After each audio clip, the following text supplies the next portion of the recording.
සුබ දවසක් සියලු දෙනාටම.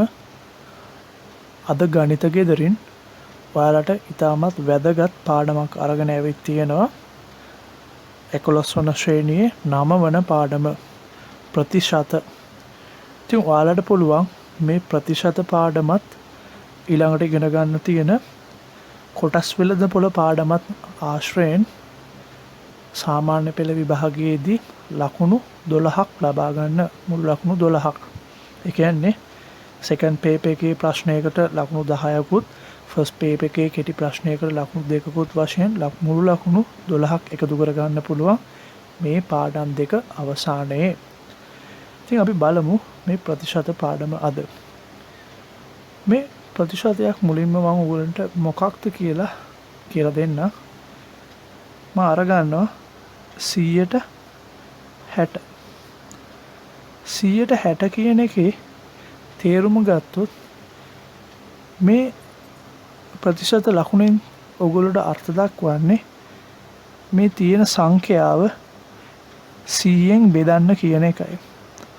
ඒතර ඔයගොල්ලෝ මේ ප්‍රතිශත මාක් එකේ තේරුම දැනගන්න 100ෙන් බෙදීම කියන එකයි ඒකෙන් අර්ථ දක්වන්නේ. හරි. මම මේ ප්‍රතිශතයම අරගෙන මෙයාගේ රූප කිහිපයක් ඔයගලන්ට මතක් කරන්න. ඒතර මේ ප්‍රතිශතය අපිට පුළුවන් එක එක රූප වලින් තබන්න. පිහිටුවොත් භාගයක් ආකාරයෙන් මෙයාව තියන්න කියලා 100ට 60. මෙයාගේ තේරුමෙන් අපිට ගන්න පුළුවන් 60 බෙදීම 100. අපිට මේව සරල කරන්න පුළුවන්. බිඳුවට බිඳුව කැපෙනවා. 6ට 2 3යි 10ට 2 5යි. අපිට ගන්න පුළුවන් 5න් 3ක් වශයෙන්. ඒතර 160 කියන එක භාගයක් වශයෙන් තියපොත් අපිට ලැබෙනවා 5න් 3ක් වශයෙන්. ඒතර මෙයාව අපිට පුළුවන් දශමයක් විදිහට තියන්න. ඒතර 60 බෙදීම 100 කියන්නේ කෙලින්ම අපිට දශමයක් විදිහට උත්තරේ තියන්න පුළුවන් 0.6ක් විදිහට අපිට ලැබෙන උත්තරේ. ඒ වගේම අපිට මෙයාව අනුපාතයක් ආකාරයෙන්ුත් නිරූපණය කරන්න පුළුවන්. එතකොට කරන්න තියෙන්නේ මේ භාගේ හරයයි ලවය අරගෙන ලවය වම් පැත්තටත් හරය දකුණු පැත්තටත් යොදන එක. ඔන්න මම මේ 160 ප්‍රතිශතය රූප තුනකින් ඔයගලන්ට දක්වලා පෙන්නුවා.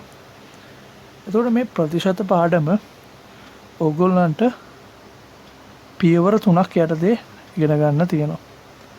පළවෙනි පියවර යටතේ ඔයගොල්ලෝ ඉගෙන ගන්නවා සුළු පොලිය. දෙවන පියවර යටතේ ඔයගොල්ලෝ ඉගෙන ගන්නවා වැල් පොලිය. ඒ වගේම තුන්වන පියවර යටතේ ඉගෙන ගන්නවා හීනවන ශේෂ ක්‍රමය.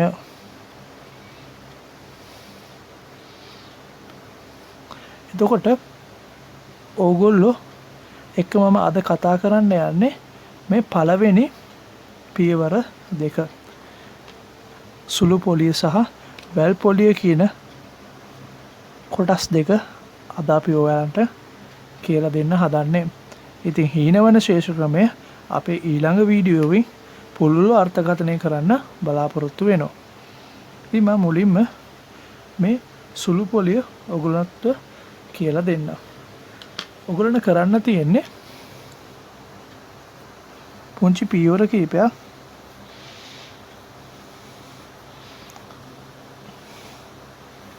තාමත් සරලයි.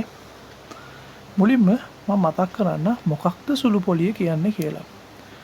සුළු පොලිය කියන්නේ හිතන්න ඕගොල්ලෝ බැංකුවේ යම් කිසි මුදලක් තැන්පත් කරනවා කියලා. ඒතර ඒ තැන්පත් කරන මුදලට පමණක් පොලිය ගෙවන අවස්ථාව අපි සලකනවා සුළු පොලිය කියලා. කියන්නේ තැන්පතුවක් සඳහා පමණක් ගෙවන මුදල සුළු පොලිය කියලා හඳුන්වනවා. වැල් පොලියදී ඕක අර්ථකථනය වෙන්නේ වෙනම විදියකට. අපි වැල් පොලියට කතා කරද්දී අපි වැල් පොලියේදී ඒ ගැන අර්ථකථනය කරමු. දැන් අපි මේ සුළු පොලිය මතක තියාගමු. මොකද්ද සුළු පොලිය කියන්නේ?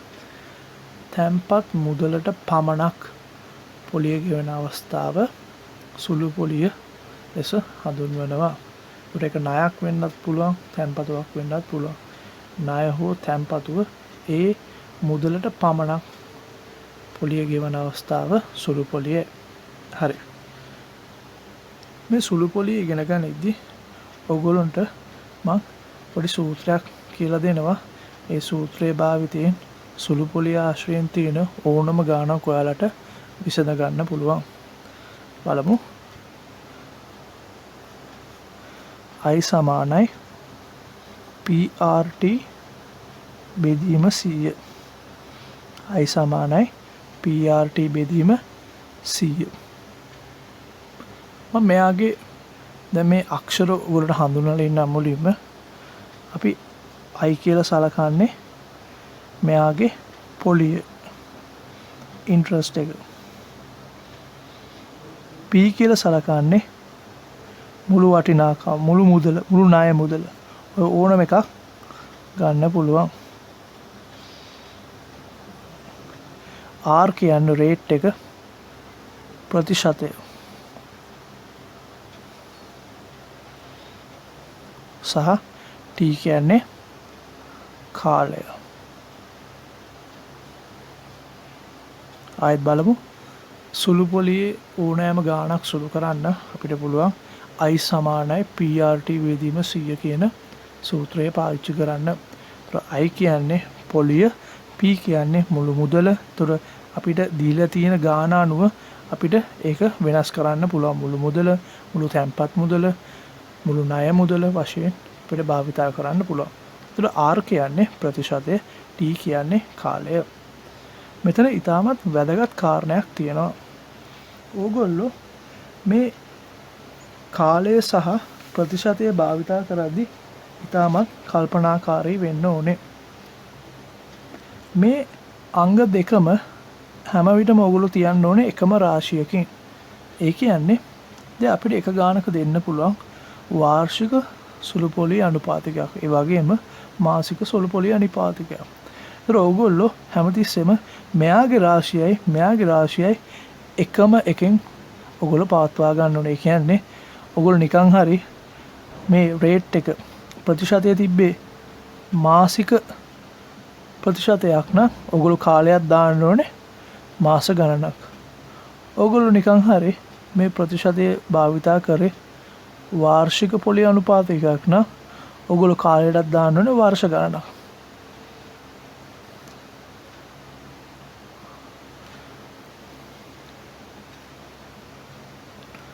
හොඳට මතක තියාගන්න මේ පොයින්ට් එක. හරි.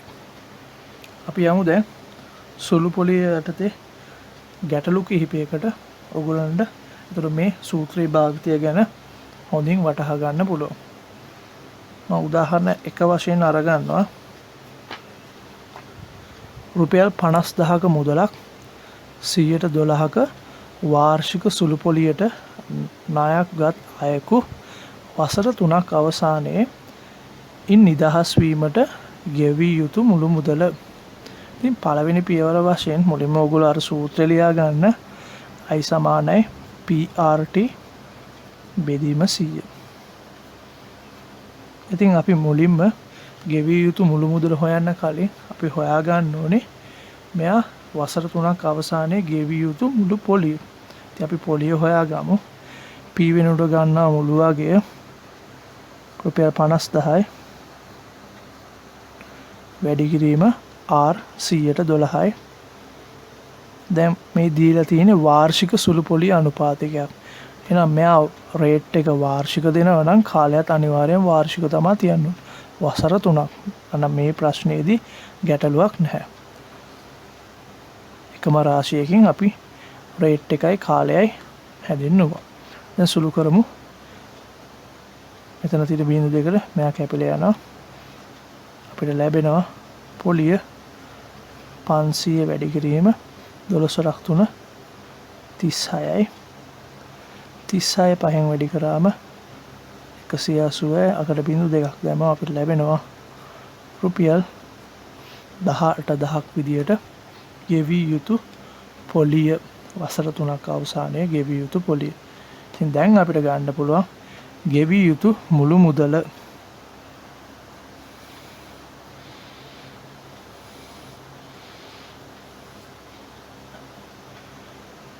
මෙයා ගත්ත ණය මුදල රුපියල් 50,000යි.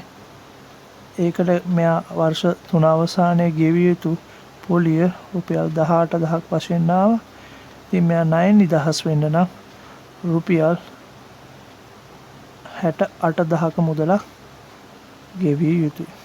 ඉතාමත් සරලයි. අපි බලමු ඊළඟ උදාහරණය. සුළු පොලිය යටතේ රුපියල් 30,000ක් ණයටගත් මිනිසෙකු වසර 5ක් අවසානයේ මුළු මුදල වශයෙන් රුපියල් 48,000ක් ගෙවා ණයෙන් නිදහස් විය. ණය සඳහා අය කළ පොලි අනුපාතිකය සොයන්න. අන්න ගාන චුට්ටක් වෙනස් කරලා. බය වෙන දෙයක් නැහැ. මුලින්ම බලන්න එයා 30,000යි ණයට අරන් තින්නේ. එයා ණයෙන් නිදහස් වෙද්දි 48,000ක් ගෙවනවා. ඒ කියන්නේ අපිට පුළුවන් එතනින් මෙයාගේ පොලිය හොයාගන්න. 48,000ක් ගෙවනවා. එයා ණයට අරන් තින්නේ 30,000යි. ඒකේ තේරුම මෙයා පොලිය වශයෙන් ගෙවලා තියෙන රුපියල් 18,000ක මුදලක්. පැහැදිලි. දැන් අපිට පුළුවන් අපේ සූත්‍රය පාවිච්චි කරන්න. i සමානයි PRT බෙදීම 100. දැන් i ගේ අගේ අපි දන්නවා මේ අවස්ථාවේ 18,000යි. p ගේ අගේ රුපියල් 30,000යි. රේට් එක තමයි අපේ ප්‍රශ්නෙන් අහන්නේ. අනුපාතිකය සොයන්න කියලා. කාලය අපිට දීලා තියෙනවා වසර 5ක්. සුළු කරමු. 100ෙන් බෙදුවම 3 කැපිලා යනවා. 305න් වැඩි කරාම 1500යි. r මේ පැත්තෙන් 18,000. ඉතින් අපි r තනි කරගන්න ඕනේ. ඉතින් අපි 1500න් දෙපැත්තම බෙදා ගන්නවා. අපිට r තනි වෙලා උත්තරේ ලැබෙනවා ප්‍රතිශතයට 0.2 කැපුවා 185න් බෙදන්න තියෙන්නේ. මෙයා 5න් බෙදුවම 3යි. මෙයා 5න් බෙදුවම 3යි. 30ට 5ව 6යි. 36 3න් බෙදුවම අපිට එකපාර උත්තරේ ලැබෙනවා 112ක් වශයෙන්. එතකොට පොලි අනුපාතකය 112ක් වශයෙන් අපිට පිළිතුර ලැබෙනවා. අපි බලමු සුළු පොලිය යටතේ කරන අවසාන උදාහරණය. ලක්ෂ 3ක් 8%ක වාර්ෂික සුළු පොලිය අනුපාතකයට ණයටගත් පුද්ගලයෙකු මාස 7කින් ණය ගෙවා දමයි නම් ඔහු ගෙවන මුළු මුදල සොයන්න. හරි. ලියාගමු සූත්‍රය. i සමානයි PRT බෙදීම 100. එතකොට p කියන්නේ මුළු මුදල ලක්ෂ 3යි. r කියන්නේ වාර්ෂික සුළු පොලිය අනුපාතකයක් තියෙන 8%යි. t කියන්නේ කාලය. දැන් මෙතන වාර්ෂික සුළු පොලිය අනුපාතකයක් තියෙන හැබැයි කාලය දිනේ මාස ගණනක්. ඉතින් අපි එහෙනම් මේ දෙන්නව එකම රාශියකින් තියන්න නම් දැන් මේ මාස ගණන අපිට සිද්ධ වෙනවා වර්ෂයක් බවට හරවන්න. ඉතින් මෙයාව මාස කොහොමද වර්ෂ බවට හරවන්නේ? ඒතර ඔයගොල්ලෝ මේ වගේ අවස්ථාවකදී කරන්න තියෙන්නේ 12න් බෙදන එක. ඒතර අපි මෙයාව 12න් බෙදමු. එයා වාර්ෂික විදියට තමයි නිරූපණය වෙන්නේ. ඒතර ගැටලුවක් නැහැ එකම රාශියෙන් ඉන්නේ. මේ 100 මම යටට දානවා. සුළු කරමු. 0.2ට 0.2 කැපුවා. 4 ඒවා 2යි 4 ඒවා 3යි. 3 ඒවා 1යි 3 ඒවා 10යි. 17න් ගුණ කරාම අපිට ලැබෙනවා 7,000ක්. 7,000 දෙකෙන් වැඩි කරාම අපිට ලැබෙනවාගේ රුපියල් 14,000ක් විදියට.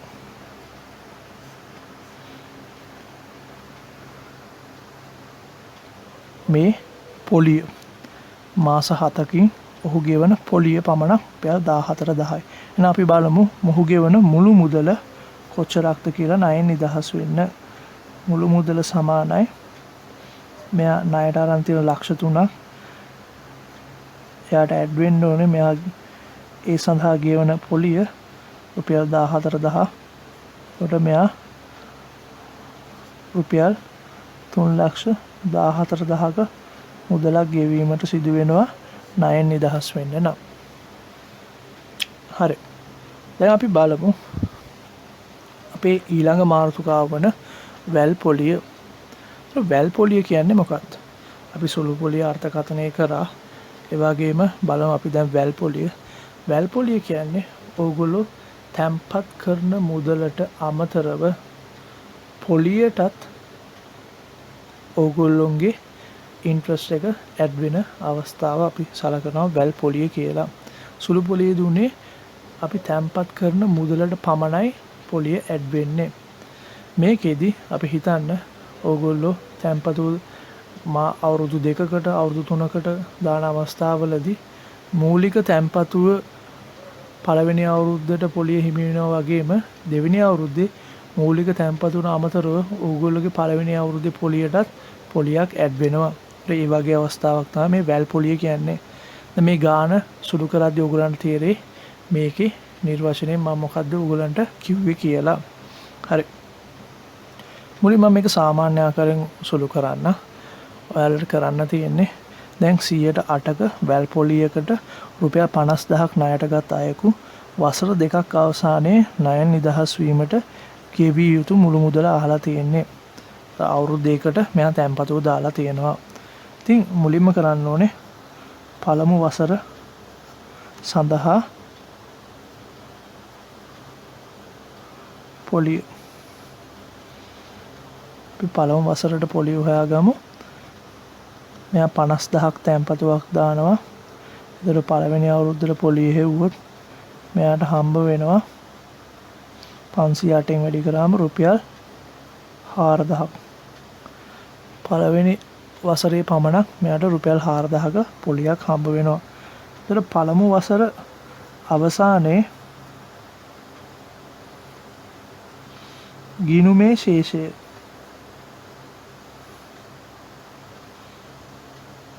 දැන් මේ තැන්පතු පටන් ගන්න රුපියල් 50000න්. හැබැයි මෙයාගේ වර්ෂ අවසාන ශේෂය වශයෙන් සඳහන් වෙන්නේ මේ 50000ට ඇඩ් වෙන්න ඕනේ මෙයාගේ ඒ පළමු වර්ෂය සඳහා පොලිය. ඒ කියන්නේ රුපියල් 54000ක් තියෙනවා පළමු වසර අවසානයේ ගිණුමේ ශේෂය.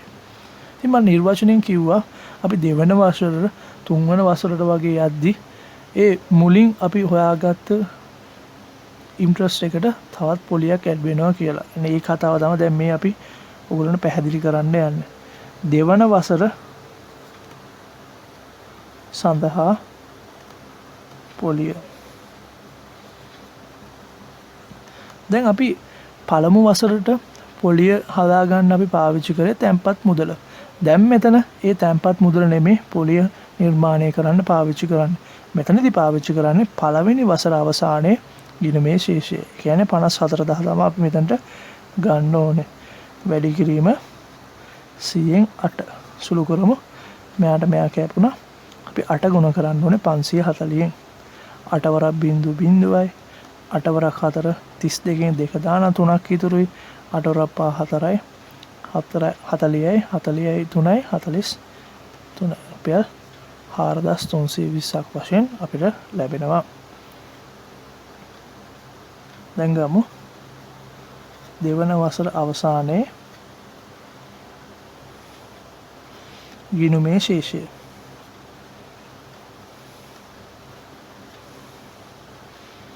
දැන් පළමු වසර අවසානයේ ගිණුමේ ශේෂය තිබ්බේ 54000ක්. ඉතින් එයාට ඇඩ් වෙන්න ඕනේ මේ දෙවන වසර සඳහා පොලිය. අපිට මෙයාගේ එකතුව ගත්තොත් අපිට ලැබෙනවා රුපියල්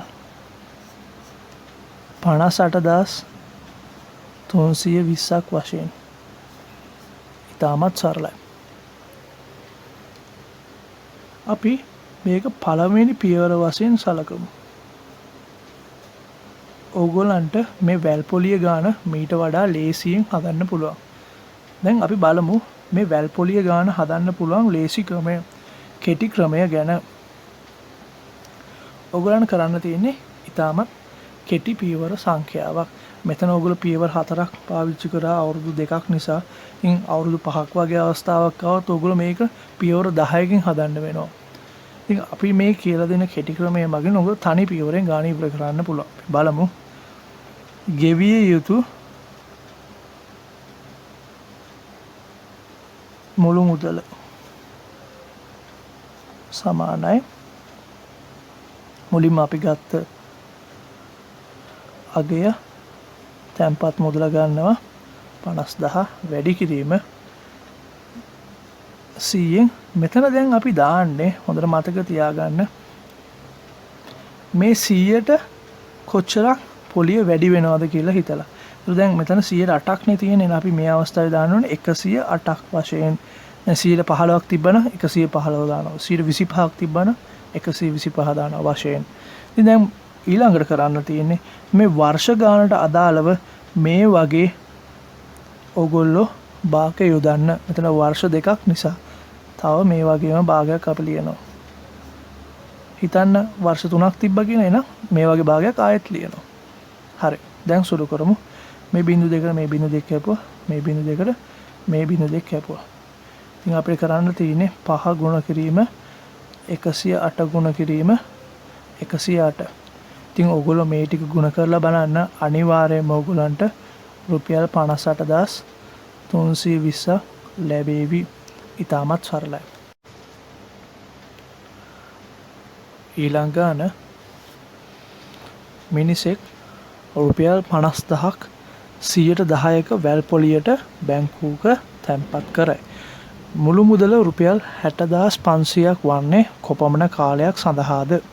ඉතින් බලන්න මෙයා 50000ක් තැන්පත් කරලා අන්තිමට රුපියල් 60500ක් මෙයාගේ ගිණුමේ තියෙනවා. ඒ කියන්නේ අපි පොලිය බැලුවොත් අපිට ලැබෙනවා 60500 අඩු කිරීම 50000 රුපියල් 10500යි. ඒතර මේ 10500 නිරූපණය වන අවස්ථාව තමයි අපි හොයාගන්න ඕනේ. ඉතින් මුලින්ම මේ අවස්ථාවේදී නම් අපි අර කියු කෙටි ක්‍රමය පාවිච්චි කරන්න බෑ. ඒතර අපි සාමාන්‍ය ආකාරයෙන් තමයි මේ ගාන සුළු කරන්න ඕනේ. මුලින්ම පළවෙනි පියවර අනුගමනය කරමු. පළමු වසර සඳහා පොලිය. ඒතර පළමු වසර සඳහා පොලිය ගන්න කොහොමද? තැන්පතුව වැඩි කරනවා 110න්. අපි ලැබෙනවා රුපියල් 5000ක්. ඒතර අපි ඊළඟට කරන්න තියෙන්නේ පළමු වසර අවසානයේ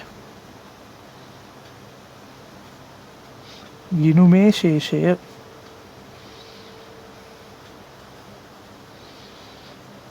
එතකොට 50000ක් තැන්පත් කරා. එහෙනම් 5000ක් පොලිය හම්බුණා නම් 55000ක් අපේ පළමු වසර අවසානයේ තියෙනවා. එහෙනම් දැන් ඊළඟ අරගමු දෙවන වසර සඳහා පොලිය. අපිට අරගන්න ඕනේ ආරම්භක ශේෂය වශයෙන් 55000. ඒතර සුළු කරොත් අපිට ලැබෙනවා මේ බිංදුව මේ බිංදුව කැපුවා, මේ බිංදුව මේ බිංදුව කැපුවා රුපියල් 5500යි. ඉතින් බලන්න දැන් මෙතන 5000යි පළමු වසර සඳහා, දෙවන වසර සඳහා රුපියල් 5500යි. එතකොට මුළු එකතුව අපි අරගත්තොත් රුපියල් 5000 දාන රුපියල් 5500 අපිට ලැබෙනවා අපිට ඕන මුළු පොලිය. ඒ කියන්නේ වසර දෙකක් අවසානයේ අපිට ඕන මේ 60500 නිර්මාණය වෙනවා.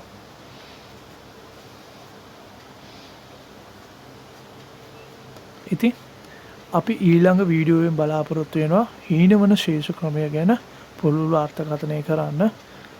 ඉතින් ඊළඟ වීඩියෝවෙන් හමු වෙමු.